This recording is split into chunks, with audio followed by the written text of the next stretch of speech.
Welcome to the Garage Engineer. I'm Dennis. Today we are putting our K40 laser in a more secure location, and we are going to do a few upgrades. So in our previous videos we took this old 2015 K40 laser and tried to get it going on the old Moshi board, but it wasn't working because we didn't have the right software since it's proprietary. So we ended up adding a Cohesion 3D board, and it worked wonderful, and we're very happy with that. But now we wanted to place this laser in its more permanent home, and we ended up putting it near an old dog door that we had, and that's going to be the exhaust. We already did that work there. So we're venting the exhaust. We kept the microwave fan as the powerhouse for the blowing system to blow out all the air, and we got a super long hose. We might cut that down later. So now what we want to do is rehook up the water cooling system, and I think that's what we're going to do next. For the laser base, we're just using an old kitchen island cabinet that we're going to repurpose. And in one of the cabinets, we're putting our water cooler bucket in here. And it's the same as before. We just got a water pump at the bottom of it, and it's pumping distilled water into the tube. We're not going to chill it or anything. If we see that the temperature's getting hotter, we can always put ice packs in here. But for right now, it's working just fine. So what we need to do now is hook up the water pump, and then on the back side, we drilled holes in the hoses, and we just got to hook that up to the machine. So this is going to be our tube for our water inlet. We've already drilled the holes in the back, so we'll just throw that through there. And we're going to hook up our pump, but before we do that, we got to take our lid and stick our tube through the lid first. And this hole's for the power cord coming out. So here's our pump. This clamp is not, I thought it was stainless. It's not. It rusts a little bit, but we might change it out later. It's not a big deal. Just hook that up there.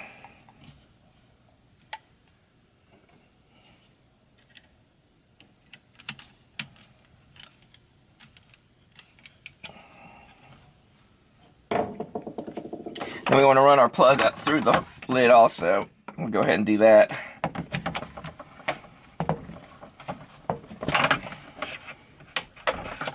There we go.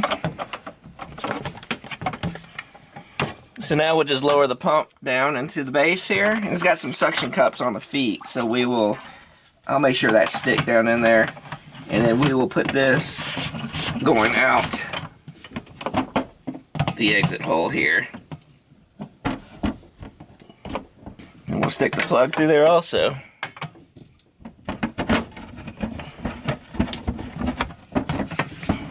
Now for the return, it's just the hose, and we just stick it down into the bucket, and it's just dropping back into the water. That's all it is. So now we're on the back side of our laser and our cart. So what I want to do is we're going to take, this is our inlet. Make sure you get the right hose for the inlet. And I've got a barb. This is just a plastic barb. And we will attach it, the two hoses together.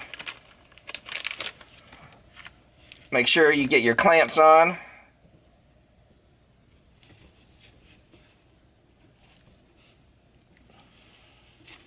And this is the inlet hose for the tube.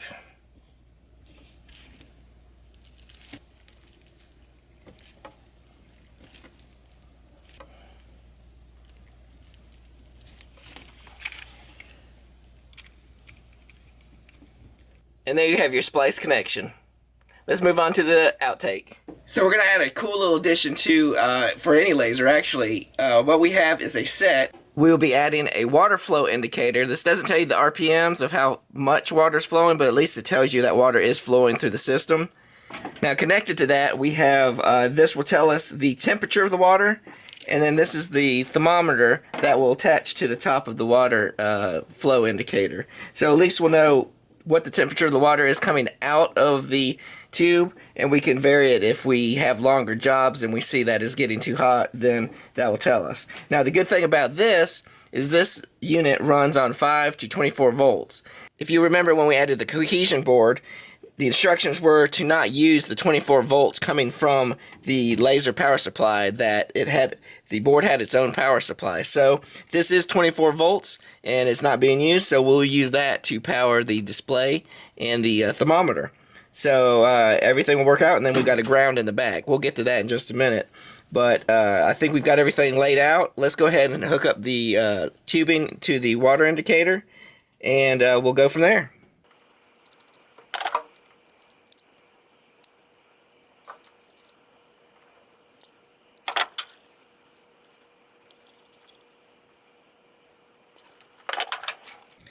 So now from the back side, we're going to take the hose. This is the return line going to the bucket. Make sure you put your clamps on before you attach it to the meter. And this hose here is the water out going from the laser tube and going out of the system. So let's see if we can get this on. This tube's a little smaller than the port. This might take, oh, first let's, before we forget, put the clamp on. We might need a different clamp since this is a smaller tube.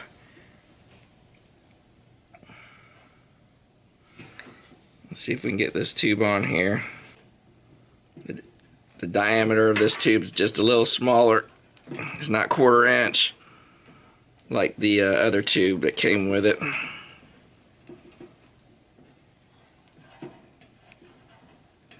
It's a little tight. So now we just need to clamp these on.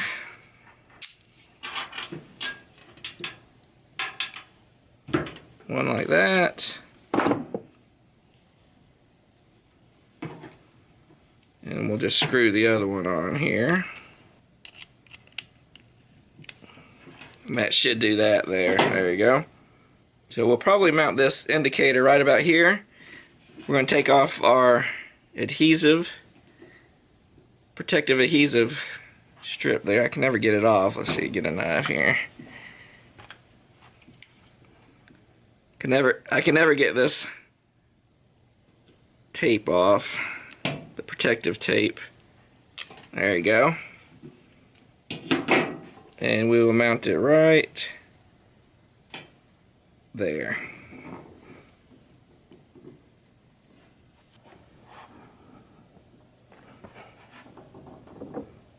Now this unit is set up probably to use in computers, so that's why it has these Molexes for the power system of a computer. But we're not going to need it. We just need the wires. So we're just going to go ahead and cut the wires off. And what I figured out earlier is that the power is going to be long enough. It's just the ground is not long enough to reach all the way in the back where we're going to be grounding it. So what I'm going to do is add a little bit of wire, and we're going to splice on this eyelet so that we can screw it onto the bolt.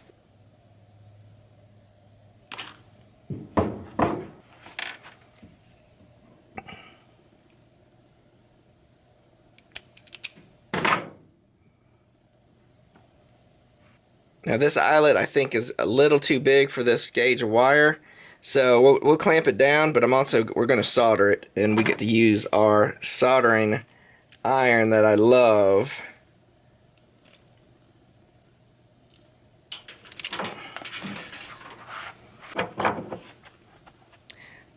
So this wire gauge is too small for this connector. So what I'm going to do is double over the wire to make it thicker, and then we'll stick it in and clamp it, and that will take up some of the space.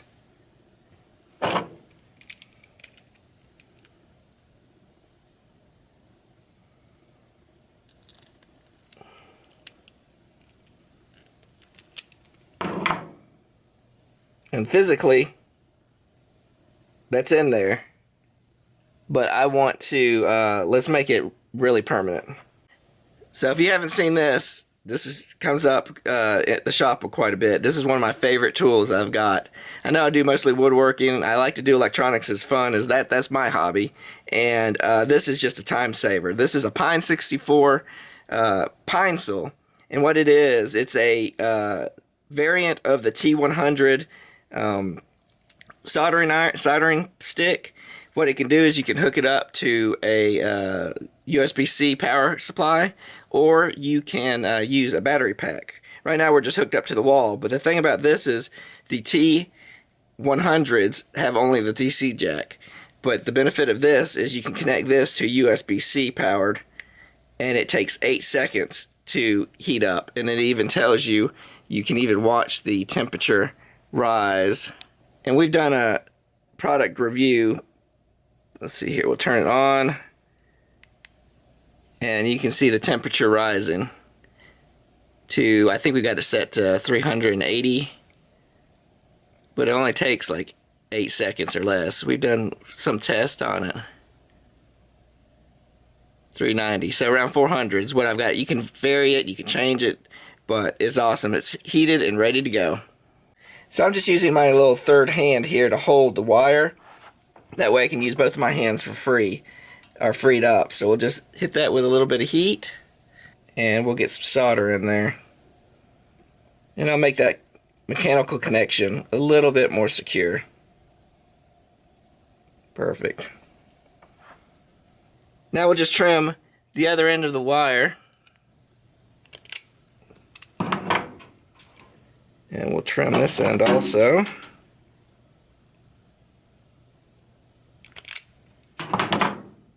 Now we'll just make a connection. So here we'll use our third hand again just to hold the wires, and we'll get to soldering here.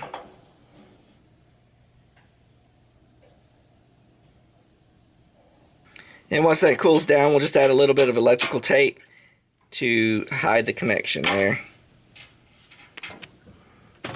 Alright, our connection's there. We're going to add this to ground. This is going to be something I don't know if you'll be able to see. It's pretty deep. Right there in the back here, that's where we're going to connect our ground to. I don't know how much you're going to be able to see. It's kind of tight, but we'll add the ground to the post. And now I'm just adding a nut to hold on to that ground. So you see there's just the ground's on that post and then a nut to hold that on. So that's really what we're doing for that. And now for power, we're just going to take our 24 volt wire from the power supply and connect it to our power on our display. So first we're going to need to strip the wire. Now we're just going to wind the wire around. The good thing about this pine sol also is that if you put it down and let it rest for a few minutes, it knows it's laying down. It's got a gyroscope in here, and it will start to cool itself down. So you really will never forget about turning it off. And then when you pick it up, it understands that when it gets picked up, and then it boots right back up and starts heating up to 300 or whatever setting you have. We got it at 390. So it's very safe and very quick. That's the big thing was the quickness of, I always had to wait for the soldering iron to warm up before I could use it. Now it's just pretty much instantaneous.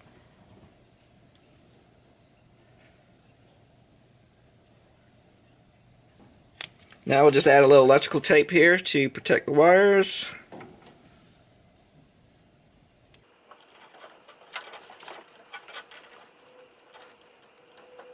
And that is our 24 volt connection. So now all I'm going to do is we're going to mount this meter. I didn't feel like drilling holes, so that's why we're just kind of sticking these items to the outside of the case and having the wires run. I wasn't really I didn't want to put that much time into drilling it out and making it perfect. We just want to get this usable. And I don't know if this is upside down or not either. We're going to mount it that way and we'll see how it goes. Alright, let's power it up and see what we've got going. So we're looking pretty good. It's coming across this, I think this is liquid LCD, so it's not coming across video as well. But it's showing 26 degrees Celsius, which is great. So now let's, we know that works. Let's just see if we have any leaks on our water flow indicator. Plugged it in, power's on. We got water going through the tube. And we've got water filling up. It's getting the air bubbles out.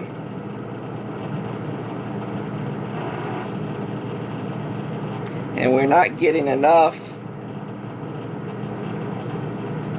Or maybe it's got air in it. Let's see if we can get some of the air out. So the issue right now is that it's struggling because it's got an air pocket in there. So we got to figure a way to get that air out. So I wonder if we tilt it up. Let's see if we get this. There you go. We just needed to tilt it up to get all the air out going through the exhaust. Now we got it. Oh, there's a little bit more in there. Hold on. So you can see that all that is a water flow indicator. It's not telling you how fast it's going. It's just letting you know there is water coming through the system, and we're getting air bubbles out of the system there. That's exactly what we want it to do. That way I'm not worried about water going through the system. So now that we got the water flow meter set up, I do want to run a few tests, but I did want, in the meantime, I wanted to show you how I set up the air assist, and also decided to chill the water this time. And this is my simple hack. Just took a plastic water bottle, filled it with water, and froze it. So this is a big old ice cube that we're going to stick into our water cooler. And remember, when you're filling this up, leave space at the top, because the ice will expand. So here's our ice cube that we made. We're going to stick it in the chiller. Let's make that water cold. I've put a few other bottles in there also, so we'll see how that brings the temperature down. Now for the air assist, I wanted to show just something simple. I don't have a 3D printer. I could buy the adapter that goes on here, but all we got is, this is a fuel line that we are pointing down towards the artwork, and here are just some zip ties to hold that in. We got the wire going to the unit. It goes through the internals, and I just made a hole right out here. The little micro fuel line is connected to a 1/4-inch tube where I fit over an air fitting.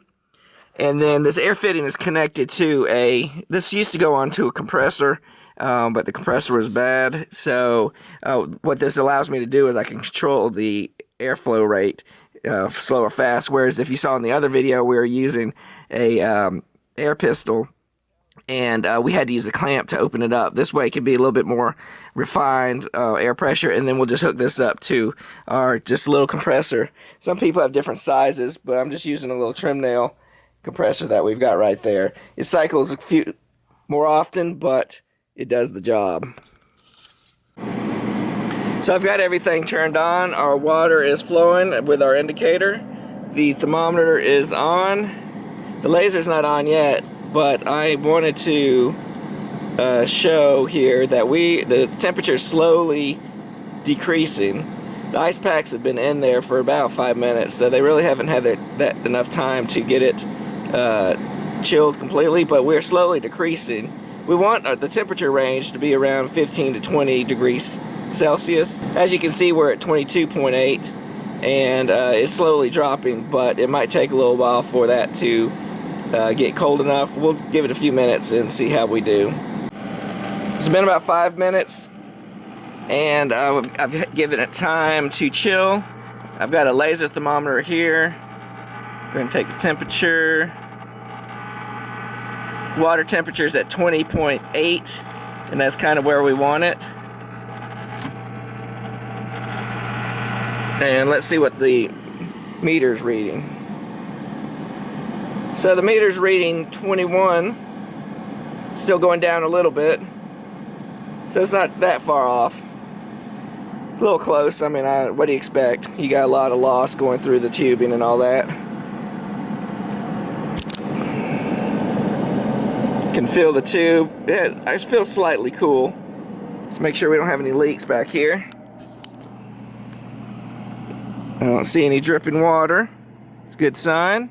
Temperature's still dropping, so that's a good sign. So let's give this thing a run.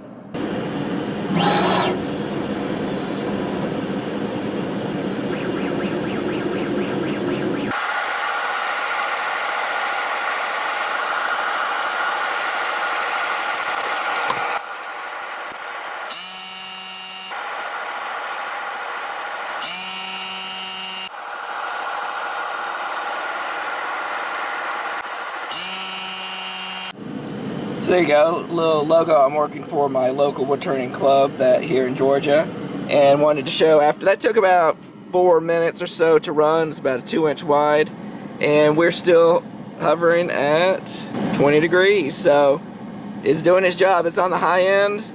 We probably could put another ice pack in there to make it work, but I think overall we were successful.